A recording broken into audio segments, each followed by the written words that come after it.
Après avoir passé un temps avec les adolescents, nous allons passer aux jeunes, aux grands jeunes, à l'aide d'une exhortation du pape François qui s'appelle Christus vivit. Jeune, le Christ vit. Chaque jeune a son rêve et chacun de nous ajoute sa part. Comment on se lance? Donnons-nous la main. Oui, mais vers où? Risquons, osons. Oui, mais le monde n'est pas facile, malgré les difficultés. Chacun et tous, nous y arriverons. Et nous prierons pour cela. Dieu nous aime, le Christ nous sauve et l'Église nous accompagne. Nous sommes les jeunes et chacun a son problème, ses idées, ses désirs. Je vais chercher du boulot. Est-ce que je vais laisser la maison? Quitter les parents? Oui, mais où vais-je habiter? Et je vais suivre quelles idées, quelles croyances, quelle sorte de foi en Dieu? Quel sera mon engagement? Me marier déjà? Avoir un enfant? Ou bien attendre la fin des études? Qui va payer? Quelle profession? Et quelles études professionnelles, techniques? Ou dans quelle faculté je vais m'inscrire? Plein de questions, plein d'idées. Ce sera vers ses 17 ou 18 ans ou lorsqu'il terminera ses études de base, secondaires ou techniques, que le jeune se trouvera face à sa propre et future vie personnelle. Le jeune est poussé à se poser les questions de son futur. Il cherche à entrevoir un horizon, il rêve, il réfléchit, il pense. Et puis, il ose se mettre en route pour le réaliser. Parfois, le jeune entre au fond de lui-même avec toutes ses questions et problèmes. Et parfois, il appelle Dieu, « Seigneur, que veux-tu de moi ?» C'est la jeune qui se décide de cheminer vers la réalisation de son rêve. Elle fera tout pour l'atteindre.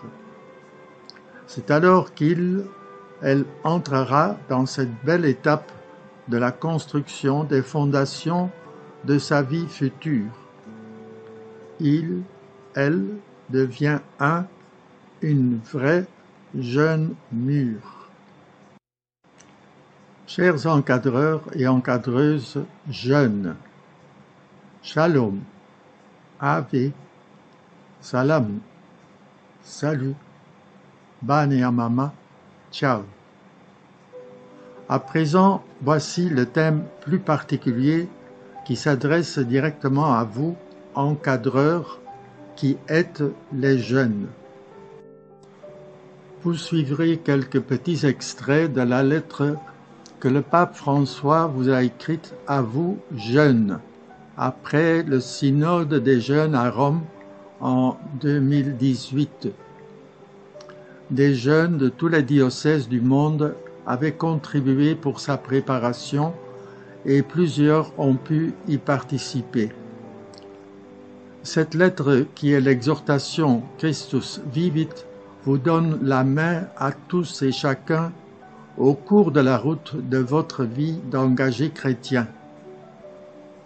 Le Christ vit et il te veut vivant. Numéro 137. La jeunesse, phase du développement de la personnalité, est marquée par des rêves qui peu à peu prennent corps, par des relations qui acquièrent toujours plus de consistance et d'équilibre, par des tentatives et des expériences, par des choix qui construisent progressivement un projet de vie. Numéro 140. Certains jeunes rejettent parfois cette étape de la vie parce qu'ils veulent rester enfants ou bien désirent un prolongement indéfini de l'adolescence et leur envoient des décisions. La peur du définitif engendre ainsi une sorte de paralysie décisionnelle. La jeunesse ne peut toutefois pas rester un temps suspendue, car c'est l'âge des choix, et c'est précisément en cela que réside sa fascination et sa tâche la plus grande. Les jeunes ont un besoin de grandir en maturité. Ils peuvent le faire par différents chemins. Numéro 158. Beaucoup de jeunes ont le souci de leur corps, se préoccupent du développement de la force physique ou de l'apparence, par exemple la beauté, l'habillement. Toujours dans la ligne du besoin de grandir, d'autres s'inquiètent de développer leurs capacités et leurs connaissances. Ils se sentent ainsi plus sûrs. Toujours dans la ligne du besoin de grandir, certains visent plus haut ou plus profond et essayent de s'engager davantage et ils cherchent un développement spirituel. Comme le dit la première lettre de Jean, chapitre 2, verset 14, « Je vous ai écrit, jeunes gens, parce que vous êtes forts, que la parole de Dieu demeure en vous. » Le pape continue dans numéro 139. « Parler des jeunes, c'est parler de promesses, et c'est parler de joie. Ils ont une force immense. Ils sont capables de regarder avec espoir. Un jeune est une promesse de vie qui possède par nature un certain degré de ténacité. Il a assez de folie pour pouvoir s'illusionner tout en ayant aussi la capacité à guérir de la désillusion qui peut s'en suivre. Le pape continue. Jésus, notre ami. Dans numéro 153, il dit « L'amitié est si importante que Jésus se présente comme un ami. » Dans Jean, chapitre 15, verset 15, il dit « Je ne vous appelle plus serviteur, mais je vous appelle ami. » Nous pouvons l'aimer du même amour qu'il répand en nous, étendant son amour, l'amour de Jésus, aux autres, dans l'espérance qu'eux aussi trouveront leur place dans la communauté d'amitié fondée par Jésus-Christ. Je pense que sans la présence du Christ en nous, en moi et dans notre communauté, je ne pense pas qu'il y ait une véritable amitié possible et que le groupe soit solide, que les gens soient dévoués entre eux, que le sacrifice ait sa place. Sans Jésus au fond du cœur, je n'y crois pas. Et même s'il est déjà le Christ pleinement heureux, ressuscité, il est possible d'être généreux envers lui en l'aidant à construire son royaume en ce monde, en étant ses instruments pour porter son message et sa lumière, et surtout son amour aux autres. Jean chapitre 15, verset 16, un verset qui est lié à notre promesse et qui dit ceci: « Ce n'est pas vous qui m'avez choisi, mais c'est moi qui vous ai choisi. Je vous ai envoyé produire des fruits, et des fruits qui demeurent. Ainsi mon Père vous donnera tout ce que vous lui demanderez en son nom. » Le pape nous parle de la prière dans numéro 155. Comme nous parlons avec l'ami, nous partageons les choses les plus secrètes. Ainsi, ... Ainsi, avec Jésus aussi, nous parlons. La prière est un défi et une aventure. Et quelle aventure! Elle permet que nous le connaissions mieux chaque jour, que nous entrions dans sa profondeur et que nous grandissions dans une union plus forte. Je ne pense pas que un jeune ne peut pas connaître des instants dans la prière où il sent la présence de l'ami, comme la présence d'un ami ici sur terre. Jésus vit au fond de nous et dans la prière, nous pouvons faire cette expérience. Quand le pape nous dit la parole suivante, il parle d'une expérience qu'il a eue lui-même et que nous aussi, nous devons avoir eue. Si nous ne l'avons pas eue, nous devons nous poser une question. Voici ce qu'il dit. La prière nous permet de lui dire tout ce qui nous arrive et de rester confiants dans ses bras. Et en même temps, elle nous offre des instants de précieuse intimité et d'affection, où Jésus répand en nous sa propre vie. Numéro 109. Il faut garder la connexion avec Jésus, être en ligne avec lui, puisque tu ne grandiras pas en bonheur et en sainteté par tes seules forces, ni par ton esprit. De même que tu fais attention à ne pas perdre la connexion Internet, fais attention à ce que ta connexion avec le Seigneur reste active. Et cela signifie ne pas couper le dialogue, l'écouter, lui raconter tes affaires. Et quand tu ne sais pas clairement ce que tu dois faire, lui demander: Jésus, qu'est-ce que tu ferais à ma place?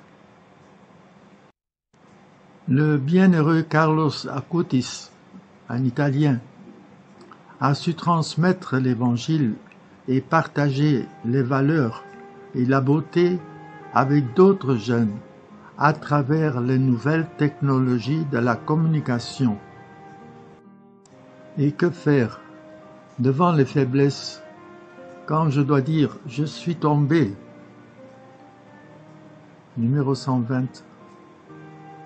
L'amour du Seigneur est plus grand que toutes nos contradictions, que toutes nos fragilités et que toutes nos petitesses.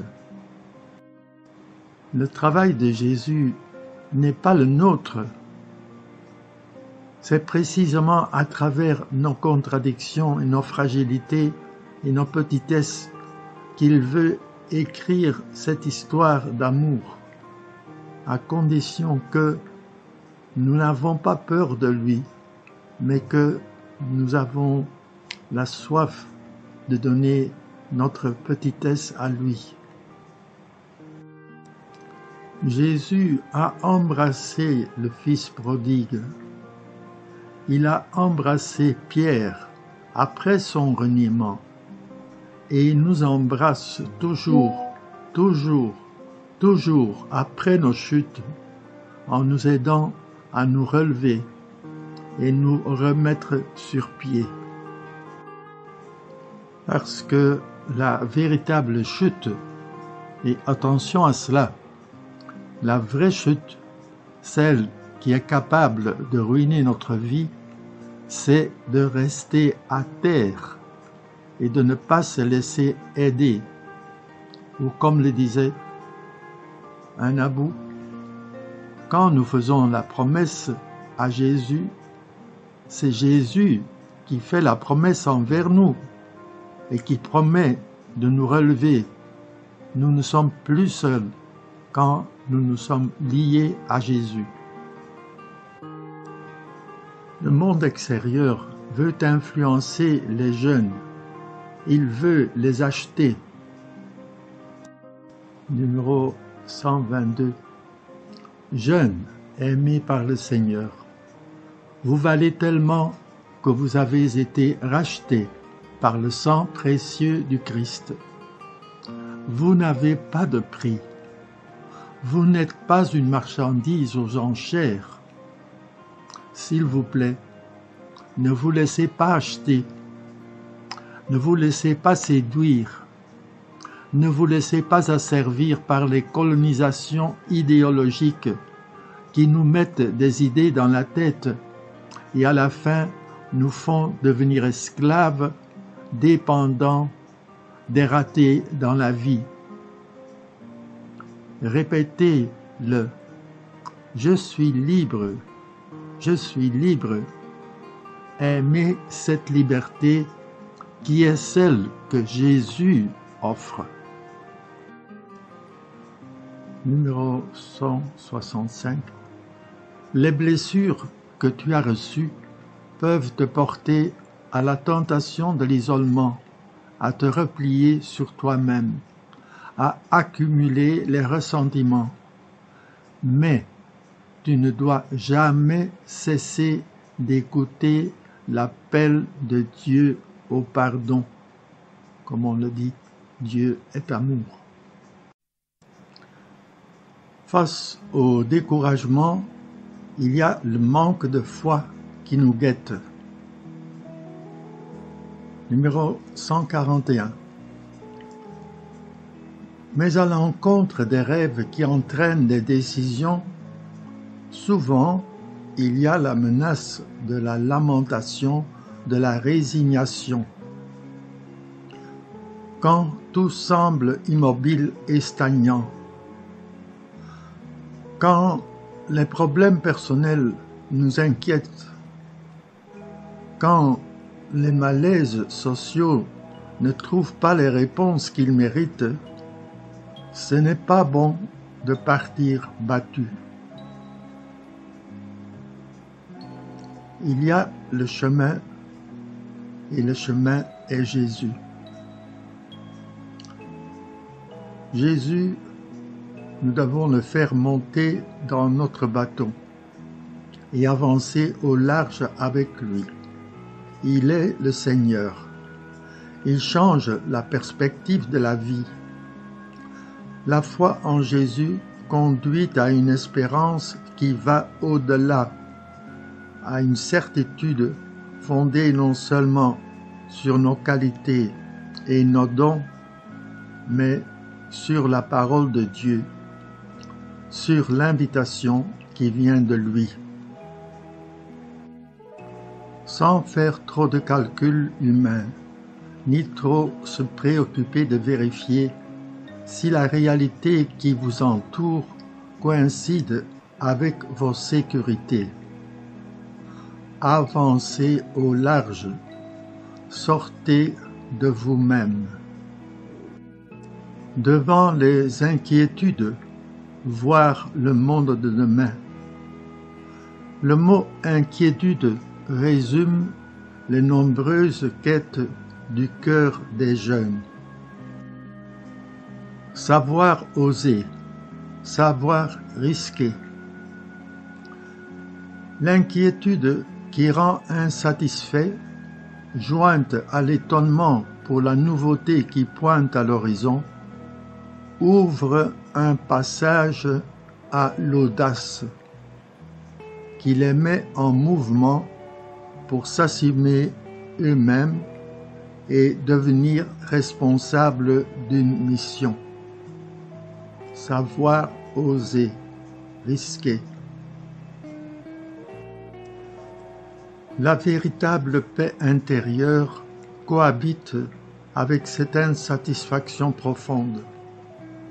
Comme le dit saint Augustin par une parole très connue, « Seigneur, tu nous as créés pour toi, et notre cœur est inquiet et sans repos tant qu'il ne demeure en toi. » Découvrir sa profession est rester sans emploi. Numéro 273.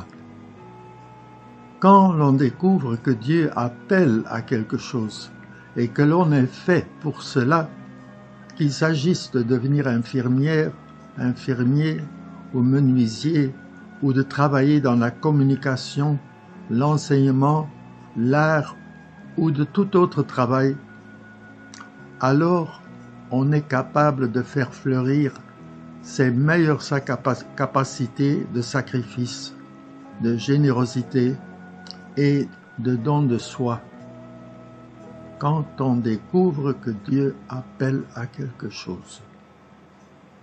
Comme Kambanjambe qui disait « Tosalela Nzambe Mosala », la fille, la Noirite, qui a vécu dans le diocèse de Kolé et dont il y a un film sur YouTube. Dans numéro 272, le pape François touche un problème que beaucoup de jeunes connaissent. Un jeune n'a pas toujours la possibilité de décider à quoi il va consacrer ses efforts, dans quelle tâche il va déployer ses énergies et sa capacité d'innover. Parce que, en plus de ses désirs, et encore plus de ses capacités et du discernement que l'on réalise, se trouvent les dures limites de la réalité. Il est vrai que tu ne peux pas vivre sans travailler et que parfois tu dois accepter ce que tu trouves. Mais continue toujours à chercher, au moins de manière partielle ou imparfaite, à vivre ce que dans ton discernement tu reconnais comme une véritable vocation. Cultivons un grand rêve, et un rêve capable d'abriter tout le monde. C'est ce que le pape nous dit dans numéro 157. Jésus peut réunir tous les jeunes de l'Église en un unique rêve, un grand rêve, et un rêve capable d'abriter tout le monde. Un rêve appelé Jésus, semé par le Père, Dieu, comme lui, comme le Père, envoyé par le Père, dans la confiance qu'il grandira et vivra en chaque cœur. Ce rêve pour lequel Jésus a donné sa vie sur la croix et que l'Esprit Saint a répandu et a marqué au feu le jour de la Pentecôte, dans le cœur de tout homme et de toute femme, dans le cœur de chacun. Tous ensemble, et ensemble avec l'Église, luttons pour un monde meilleur, ou comme Baden-Powell l'a dit, que quand moi je quitte le monde, qu'il soit un peu meilleur. Ou encore comme le pape le dit dans numéro 174, je veux t'inciter à cet engagement, parce que je sais que ton cœur jeune, veut construire un monde meilleur. Je vous demande aussi d'être protagoniste de ce changement. Continuez à vaincre l'apathie en donnant une réponse chrétienne aux inquiétudes sociales et politiques présentes dans diverses parties du monde.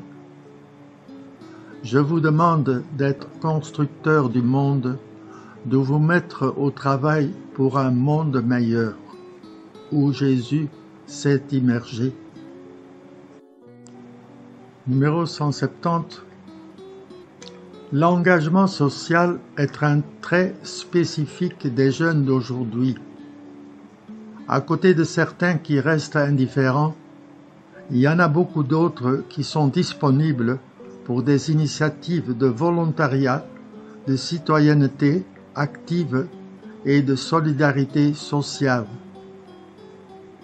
Prenons l'exemple de Thérèse d'Echa-Kapangala, qui est devenue martyre en s'occupant d'un autre enfant lors de la marche pacifique en 2018 à Kinshasa. Là aussi, vous pouvez regarder sur YouTube. Il est important d'accompagner et d'encourager les jeunes pour faire émerger leurs talents, leurs compétences et leur créativité et pour inciter à la prise de responsabilité de leur part. L'engagement social et le contact direct avec les pauvres demeurent une occasion fondamentale de découverte et d'approfondissement de la foi et de discernement de sa propre vocation. La disponibilité en faveur de l'engagement dans le domaine politique en vue du bien commun a été signalée. Dans le cadre des programmes sociaux, d'autres jeunes participent à des programmes sociaux pour construire des maisons pour ceux qui n'ont pas de toit, ou pour assainir des lieux pollués, ou pour collecter des aides pour les personnes les plus nécessiteuses.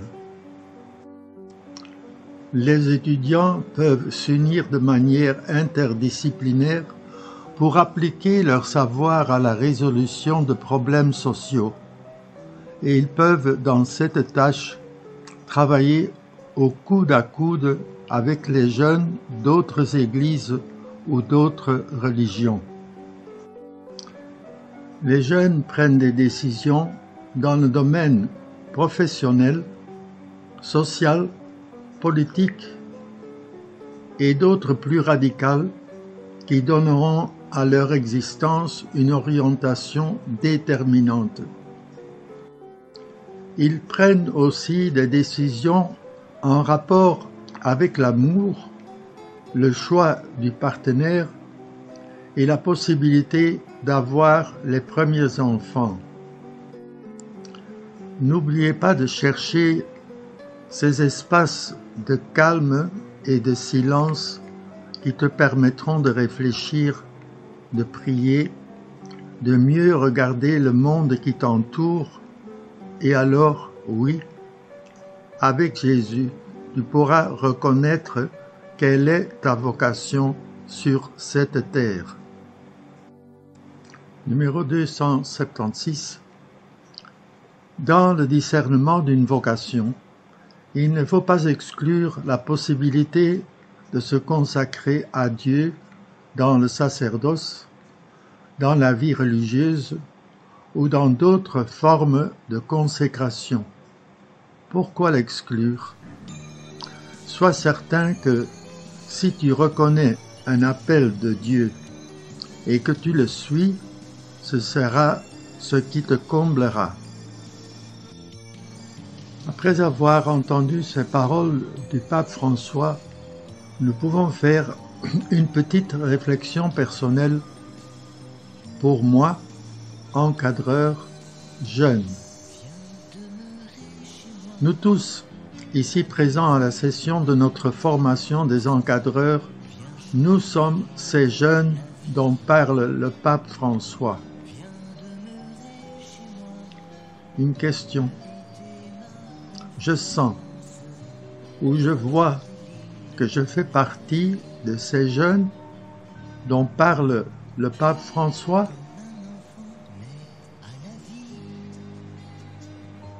Alors, deuxièmement, je prends un petit temps de prière personnelle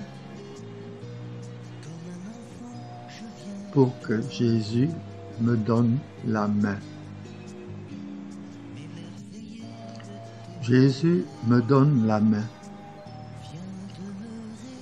Est-ce que moi aussi j'arrive à rêver peu à peu ce rêve de Dieu pour moi?